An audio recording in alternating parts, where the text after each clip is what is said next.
I get into the science club in the high school, and a friend of mine, John Aldridge, W1NZZ, he's a silent key now.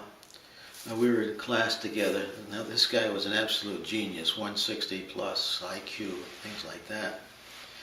And he was already licensed as a general, and this was probably, I met him in the sophomore year, and he had a house. His family's house was on a hill in Lakeport, and we spent a lot of time on his roof putting up antennas and stuff. And his Radio Shack, if you could find the radio on his desk, you're lucky. He had a big Viking 2, and I forgot what he had for a receiver at the time. Well, he had an SX99, which I purchased from him, which was my first really good receiver. So we spent a lot of time just fooling around, building things. And on one evening a week, we'd go down to Evans Radio in Concord and scrounge for parts to come back and build something. And there was another friend down the hill from John's place. He was Trippy, Jim Tripleton.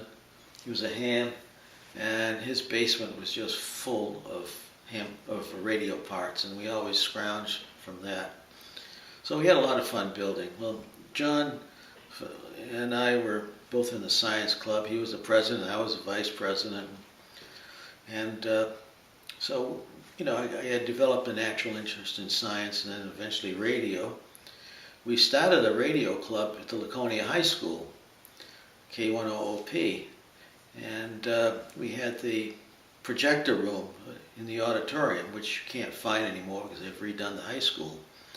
But we had some radios and donated to us. The Laconia Savings Bank, I believe it was, not sure if it had that name at the time, must have donated a receiver, and somebody else donated the transmitter, and we had a wire antenna on the roof of the high school. So we had a radio club there, and actually that's when I guess I taught my first classes to the other kids to get their ham radio license. That's when I was in the physics lab after school and held class, and I was, junior and senior year at that time.